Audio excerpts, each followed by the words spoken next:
So today I wanted to, now that we're at a piano, have a time to kind of break that down a little bit. So could you show me kind of like what you learned and kind of what bits you got from Bob McQuillan, or you just want to play a little bit or any of those things? I could do all of this. Okay, great. So, alright, so do you want to hear what it sounded like 50 years ago? Yeah, this is fun. Take us through the Or ages. 40 years ago. So.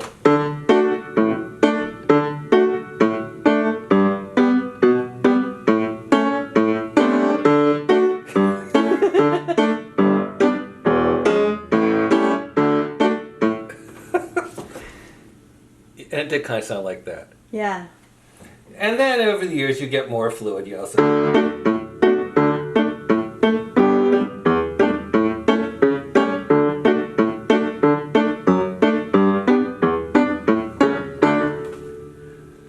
And then you keep developing.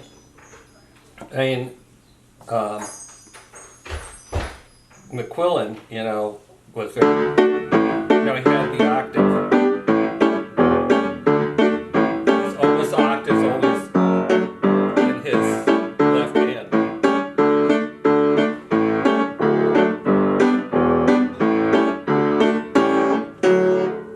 Where do you think that octave came from? Was it he who started doing that? Did he? I have no idea. Yeah, he used to talk about Johnny Trombley and the move. Yeah, that that's he got right. from Johnny Trombley, but that was the story he told me the most often. I'll put it that way. When I asked him about other parts of his playing style, he didn't always know the answer. So what, he talked about the bass, or? Yeah, so that octave sound I do really associate with his playing. It has this very grounded sound to it. And he would do stuff like.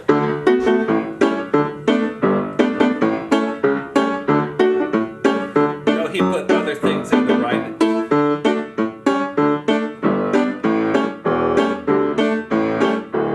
So think about it. If you're in a hall and you have a bunch of people dancing, making a lot of noise, and you don't really have amplifiers, the idea of how now, everything is amplified even when it doesn't need to be. Mm-hmm. You want to sit there and you want to be loud and you want to really project. Right. And, an adaptation is, so you put an octave and then a single finger. That's what I do. So it's.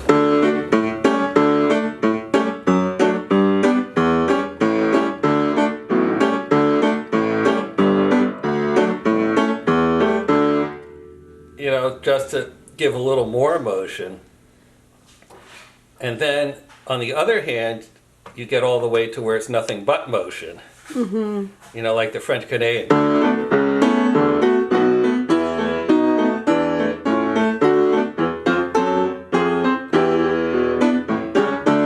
And we talk about motion, you talk about the left hand. Well, both around. hands. Both hands, yeah. But, where there's a whole lot going on, more than just. But if all you're trying to do is project a sound and get dancers to move, what could be better than?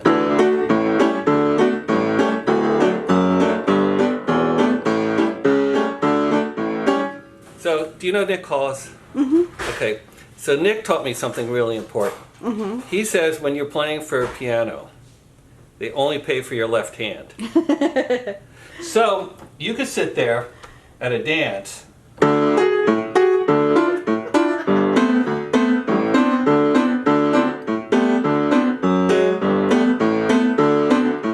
Classy. That's really beautiful. Yeah. Not. But rhythmically. So what is the purpose of the right hand, in your mind? To fill out the harmonic structure under the melody instruments. Uh-huh. But it has a rhythmic, you were playing that very rhythmically. Right. Yeah, so it's, as one of my friends says, okay, Charlie, you play the bass, you take care of the boom, and I'll take care of the chicks. Uh-huh. But it's that boom chick thing, so that rather than. So if you just had a bass, but if you have something in between.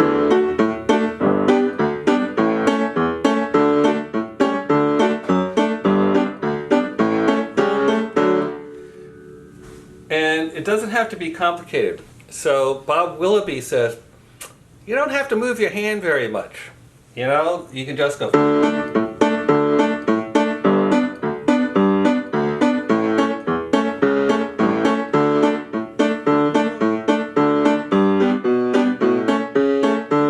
See, this hand didn't really move at all. Yeah, you're using chord inversions that make it really easy to switch from one chord you're always to the other. one note, so you could be on a D chord, or here, and then you go to a G chord, or you can talk about, you know, it could be in a different key, so you talk about the 1 chord, go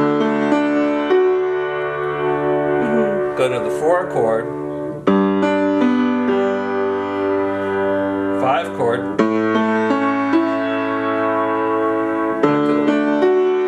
and the thing is, you never lose your positioning, Right. because you don't really have to think about it, because the finger is like all under. You just want it right under your hand. Yeah. Yeah, exactly. And then the left hand can move around. But even though there's an economy of motion that you're using. Right. That's why I don't like doing octaves on every bass note, because... No, because if you alternate like that, Yeah, then your finger is already in position. exactly. Yeah, you can get a smoother style that way. So when you were kind of putting together your piano style, Yeah. or learning how to do this and making it up as you went, you took influences from Bob McQuillan, certainly, Yeah. and like you mentioned, watching him play when you're at NEFA and other places. What were some other influences? You were into French-Canadian, like Quebecois music. Yeah, I was, but I didn't really know anything about playing it at that point. It was all... So, it looks so fluid now, but you know, there's this coordination thing. You know, it's like, how do you coordinate how do you coordinate your 2 hands? So they're always rhythmic. And it's, you know, it's like, at times it was a struggle. And even now, depending on the tune, there are tunes that are just so arbitrary that it's like, oh, how do I get from this chord to that chord to this other chord? Because the chords are different, like they're modern chords. Yeah, they're like modern chords. Yeah. They aren't always... They don't flow in the 1-4-5 directions that Yeah. you're used to, in terms of like Right. So bass who drum else, patterns. so who else influenced me? So who is around? Well, I mean, there's you know, certainly Kate Barnes, Peter at the time. Who else do I remember? I'm trying to remember who I remember seeing in the 70s, and Tony Parks. Tony Parks, yeah, he used to play piano. Still does. Still does. He He used still to play does piano in public more. Right. You just don't get to see it very often. So. Yeah, so I remember seeing, you know, Tony has a, you know, he has a very solid but, you know, really plain style. Laurie Anders, who he lived in Washington, you know, and was one of the principal players here. There's a guy in the DC area who, he's played contras in DC. I don't know if he's ever played a contra anywhere else. And he's probably as well known for playing fiddle as anything as a guy named Dennis Botzer. How do you spell that? Botzer. Botzer. Yeah. Yeah, I don't know that. And he was kind of down here, and so you were playing. But he's still down here. Yeah. You know, and he plays piano, but he's also quite a good fiddler. You know, he plays old-timey fiddler, and he plays Irish fiddler. He's a very good Irish fiddler, but he's also a pianist with huge piano chops. I'm trying to think. And I wouldn't say so much they influenced me as those were the people who were playing. Those were the people who I saw doing this and me thinking, I could do that. And so, I mean, the real reason is, so if you play bass, you know, you always sort of need, if you have a fiddle and you have a bass, you probably need at least a third musician. You at least need to have a guitar player. Something rhythmically to fill it out and harmonically to fill it out. Yeah. Right. And if you have piano, then it can just be fiddle and piano. Yeah. You can do all the dances in the world. Because you are the bass and the guitar at the same time. Right. Or if you have a third person, you add, a second melody instrument so that you have all kinds of other melodic possibilities and harmonic possibilities. Mm-hmm. And then, on piano, you can keep changing things around. Mm-hmm. So could you play a little bit as if you were just accompanying a tune? Okay. Whatever that would be these days. We could pick an imaginary... Pick imaginary tune. A virtual tune, I guess is a better word. Okay. All right, here's one. Tell me if you know what tune this is. That's a fun one.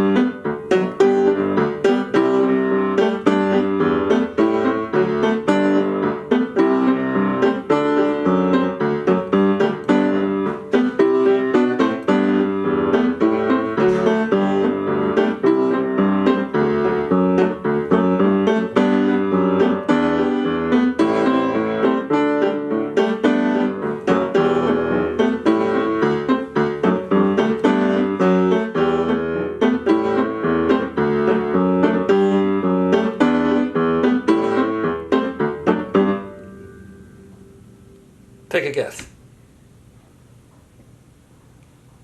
Well, I now need to hear the A part again to be sure. This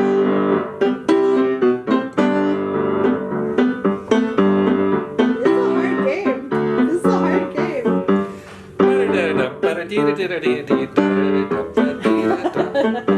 Swinging on a gate. Okay, All cool. right. The B part starts to move in a way that gives you more information. Right. Yeah.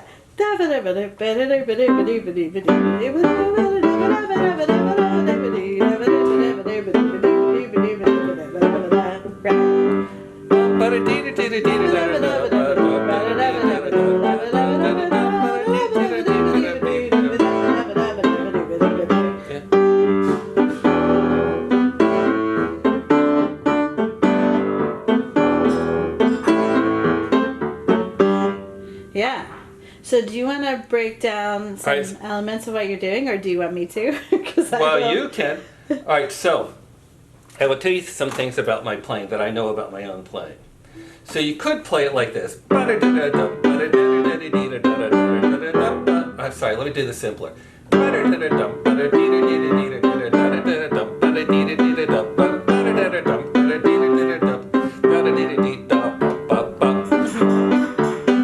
that's very simple.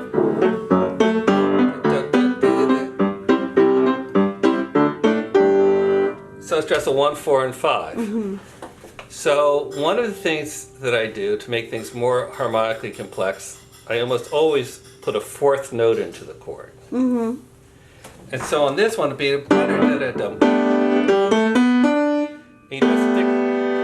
like a little tonal cluster. It's harmonically a ninth, except it's not really a ninth chord. There's no dominant seventh. Mm-hmm. But it gives you that little clash.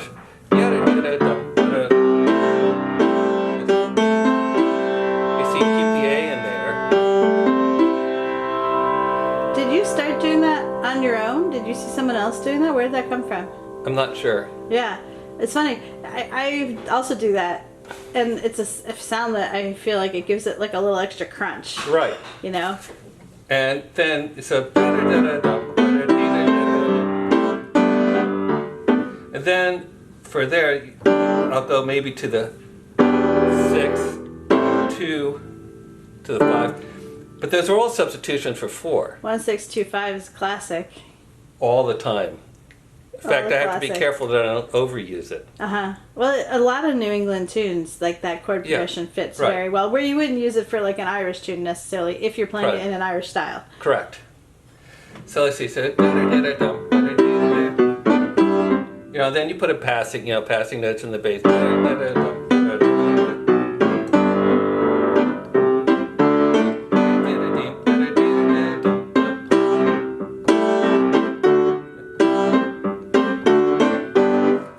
So lots of things going on. So what makes it start? So you start with your triad. You add a note. You put a passing note in.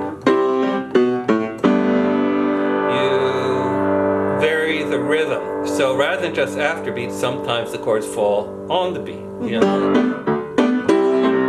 So And you do both at the same time. So.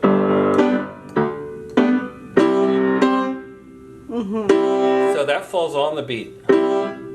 That's after the beat. So you're like doubling up your notes in the right hand.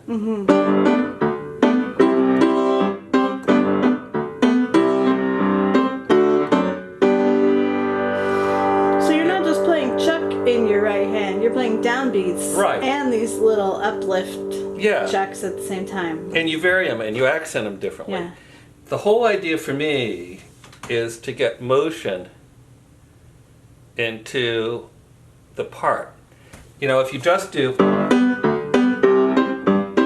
very functional, if you put all this other stuff in,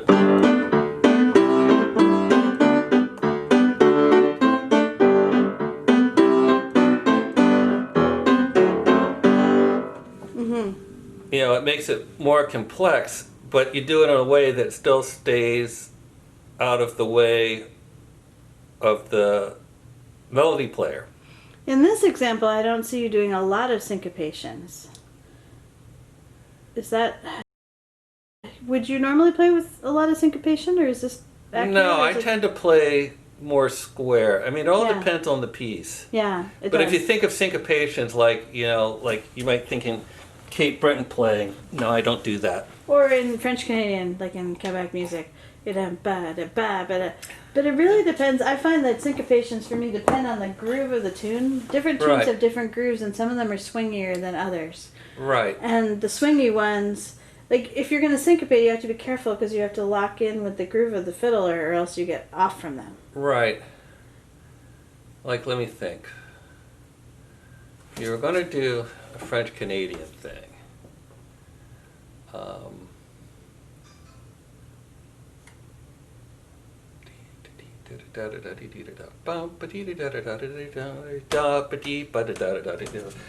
what's that? It's key A, right? Yeah. Or G? Oh, is that That's the Eskimo. Eskimo? Yeah. Eskimo's in G. Yeah. So.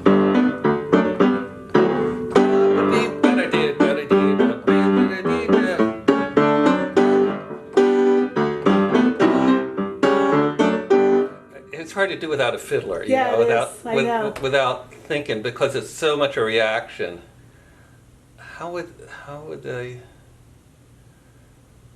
I mean, I tend to play probably more square than a lot of players, and I think a lot of that was the Bob influence.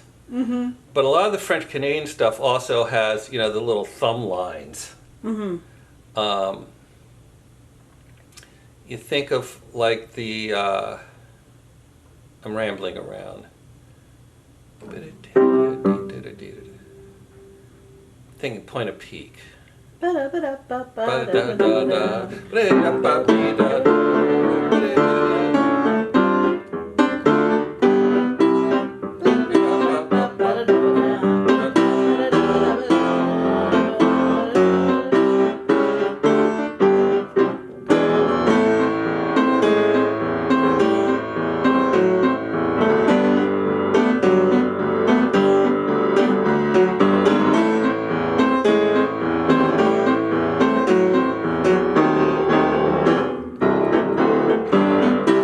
Yeah, so you're doing that. Yeah, you know, and so you hear lines like.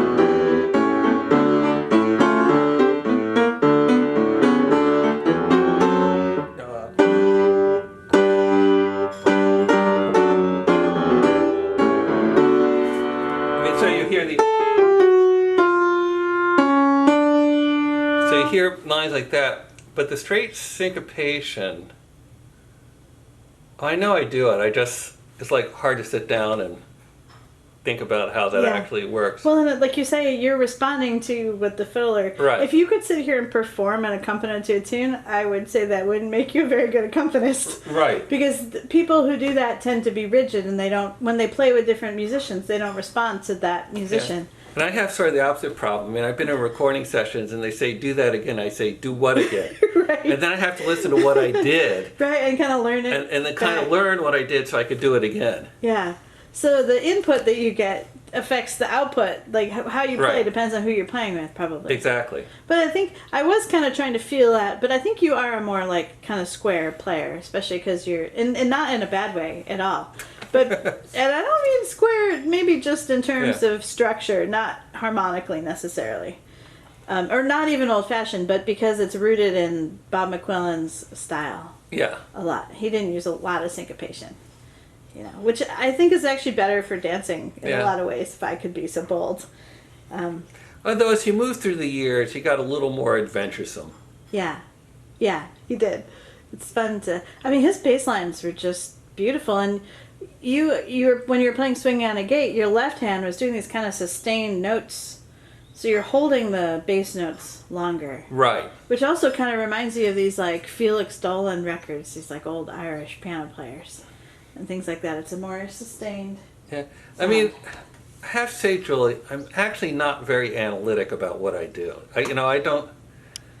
I mean, I know people who sort of like figure out exactly how they're going to do. They go, "Oh, you can't do that because it doesn't fit the tune," you know. And it's like, I never stop to think about that stuff. And sometimes I do a lot of stuff that deliberately doesn't fit the tune. You pull stuff, that might be a rock and roll kind of progression. Yeah. I mean, it's so weird wait, too bad you don't have your accordion here. I know, I could play melody for you. And my piano accordion is sitting at the studio. But you take,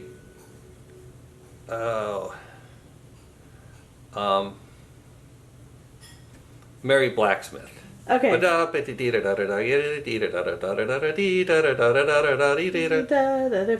so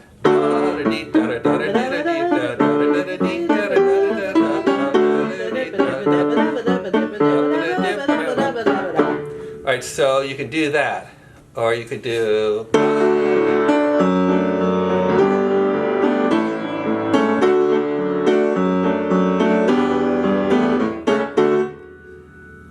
that, or you could, I have a million variations that I do in that tune, and you could, see, so,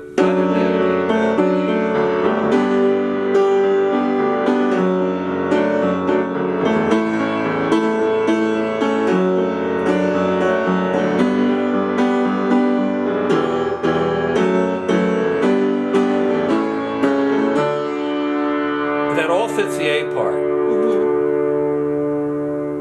And they all give you very different feels. Mm-hmm. And do you do those variations because of the way they sound and the variety? Are they playing in with the dance at all? Like, what makes them contra dancing? Well, it depends. I mean, for example, Andre and Hogan, I played, since 92. You figure out what, maybe longer. But you want to play and you want to vary up the mood, right. And you want to deconstruct stuff and reconstruct stuff, and you can do things as simple. These are all jazz kind of things. So and you go up to the 6 rather than going back to the 1. You go to the 4. Suspend. Resolve. And then you do, the 2. That you can either go,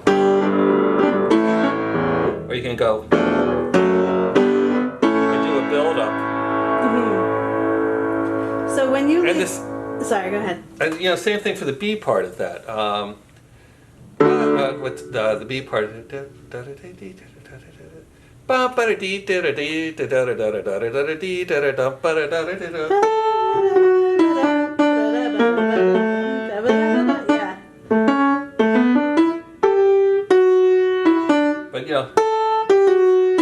But it starts down the scale. We can do so you can either do, you go to the 4, or you go, you can power chord it down.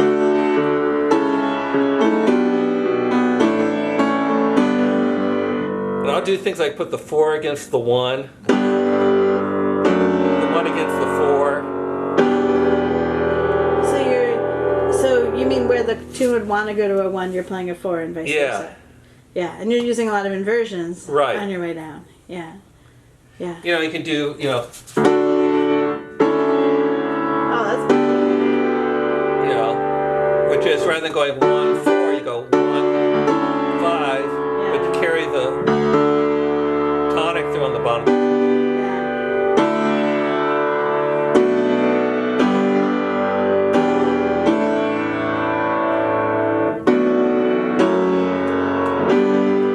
And that stuff you just kind of invented. Yeah. Like you've started doing. It's like, you know, you take all your influences and then I did the same thing where I can't always explain what I'm doing. Right. I can explain influences and then you shuffle them all around and then something comes out and that's you. How many times have you heard this kind of thing?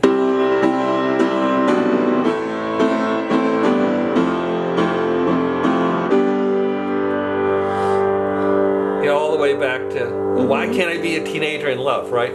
So, you know, the 1, 6, 4, 5. You know, you're going to have a whole session where Julie explains harmonic theory. A background section? Yeah, well, you know. Fortunately, there's a lot of great references, and Kate Burns has some sections. In the interview with the Vamper book, there's some things there, talking about some of these chord progressions. It's really valuable.